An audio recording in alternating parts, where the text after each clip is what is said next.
Alors parlons de Kadhafi. Qu'est-ce qui s'est passé? Nous avons eu une réunion de chefs d'État assez houleuse. La plupart, la majorité des chefs d'État n'étaient pas d'accord sur la no-flying zone, la zone d'exclusion aérienne, n'étaient pas d'accord. D'autres étaient d'accord. Nous avons eu donc un débat et la majorité a tranché et par décision sur la nécessité de ne pas accepter une intervention militaire étrangère en Libye. Vous me suivez bien? Quelques États se sont prononcés contre cela, dont Ali Bongo. Le Gabon était à l'époque membre du Conseil de sécurité. Les décisions de l'Union africaine ont été violées par les 3 membres du Conseil de sécurité. Nigeria, Afrique du Sud et Gabon. Violées.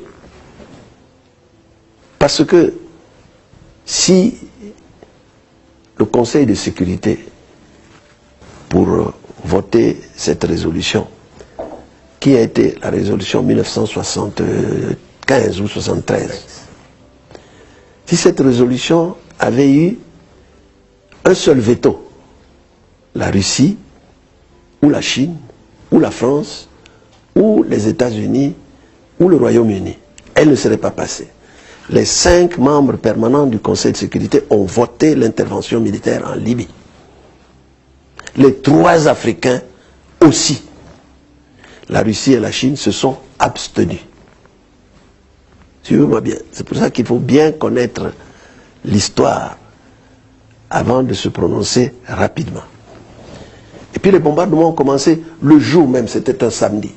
C'est-à-dire qu'ils étaient prêts. Dès que la résolution a été adoptée, ils ont commencé le bombardement. Le Charles de Gaulle a quitté le port de Toulon pour s'acheminer vers le golfe de Sirte. Le porte-avions nucléaire s'est acheminé là-bas et les bombardements ont commencé. Malgré notre position. Tous les États se sont retrouvés à Paris, sauf l'Union africaine. J'ai été